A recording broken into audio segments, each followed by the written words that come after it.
कुतगीन कहते मैं शिकार का शौकीन था, लेकिन जरूरत के लिए शिकार करता था। हफ्ते में शिकार मार के लाता था, फिर पूरा हफ्ता हमारे घर वाले उसी को खाया करते। फरमाते हैं कि मैं तनख्वाह थोड़ी लेता था अपने आका से, महमूद गजनवी के वालिद सुबकुतगीन, कि मैं भाई हफ्ते में एक दिन शिकार करने जाऊंगा। कहते एक दिन मैं जंगल में शिकार करने गया तो कुछ जानवर कम नजर आए। सुबह से लेकर मैं घूमने लगा, असर का वक्त हो गया, कोई शिकार ना मिला। अब मेरे दिल के अंदर यह डर था कि अगर मगरिब मुझे यहीं हो गई तो मुझे कोई दरिंदा, कोई जानवर परेशान करेगा। इसी परेशानी के आलम में मैं दाएं बाएं देख रहा था कि हरनी का एक बच्चा मुझे नजर आया।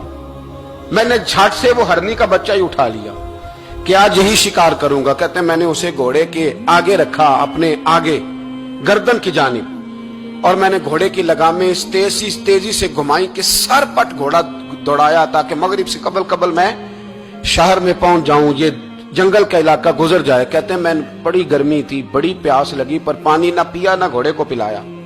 सर पट दौड़ाया इस डर से कि कहीं ऐसा ना हो कि मैं जंगल में मुझे शाम हो जाए। कहते हैं जब मैं शहर से बाहर पहुंच गया तो मगरिब का वक्त भी शुरू हो गया। कहते हैं अभी मैं पहुंचा ही था, मैंने वहां घोड़े को रोका, खुद भी पानी पिया, जानवर को भी पिलाया। कहते हैं जरा मैंने आंख उठा के देखा तो जिस हरनी का मैं बच्चा लाया था वो भी दौड़ती हुई मेरे पीछे आ गई। कहते हैं वो पीछे मेरे खड़ी है, पता नहीं कहां से बेचारी दौड़ी। मेरा तो घोड़ा था और मैंने तो सांस भी नहीं लिया। 1.5 घंटा 2 घंटे मैं भगाता लाया इस जल्दी में के बाहर आना है। कहते हैं पलट के देखा तो उसकी सांस फूली हुई हरनी की और ललचाई नजरों से मुझे देख रही है। दिल के एक कोने से आवाज आई कि आज तो 2 शिकार हो गए। बच्चा तो पकड़ा ही, इसकी मां को भी काबू करता हूं ताकि डबल शिकार हाथ आएगा। कहते हैं फिर अंदर से मेरा दर्द बोला, अंदर से मेरा रहम बोला कि एक मां अपना बच्चा लेने आई है और इस तरह तो उसे तकलीफ नहीं दी जा सकती कि उसे ब्लैकमेल करके मां को भी रख लिया जाए। कहते हैं जब मैंने उस हरनी की तरफ देखा तो उसकी नजरों में सवाल था, उसकी नजरों के अंदर सवाल था, कुछ मांग रही थी। कहते मैंने उस बच्चे की पुश्त पर हाथ फेरा, फिर मैंने बच्चा छोड़ दिया। कहते उसने पहले बच्चे को बाजुओं में लिया, फिर अपनी जुबान से अपना बच्चा चाटने लगी। कहते हैं फिर वो जब जंगल की तरफ जाने लगी तो एक दफा उसने मेरी तरफ देखा, दूसरी दफा उसने आसमान की तरफ देखा। जिंदगी में मुझे इतना सुकून कभी नहीं आया था जितना आज आया।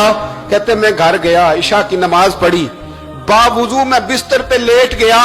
लोगों मेरे नसीब देखो, मुझे मदीने वाले महबूब का दीदार नसीब हुआ। रसूल करीम अलैहिस्सलाम मेरी ख्वाब में आए, मैं रोने लगा।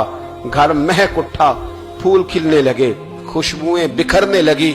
कहते महबूब करीम तशरीफ लाए और क्या खूबसूरत जुमला है।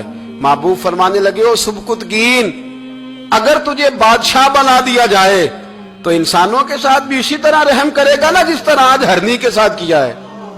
अगर तुझे बादशाह बनाया जाए तो रवैया यही रखेगा या बदल जाएगा। कहता मैं रो पड़ा, मैंने कहा यार सुल्ला मैं तो गुलाम बनने के भी काबिल नहीं, तो बादशाह कैसे बनूंगा।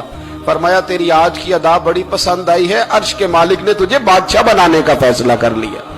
तेरी ये अदा बड़ी भाई है, बड़ी पसंद आई। फरमाते एक हरनी के बच्चे पे रहम खाया था, रब करीम ने मुझे बादशाही अता फरमा दी। हम ना सियासत से बादशाही लेना चाहते हैं, सियासतदानों के अपनी जेब से इश्तिहार छपवा के बादशाही लेना चाहते हैं, डेरा बना के बादशाही लेना। ना ना ना, बादशाही तो रहम करने से मिलती, बादशाही तो शफकत करने से मिलती, बादशाहियां तो अल्लाह की मखलूक से प्यार करने से मिलती।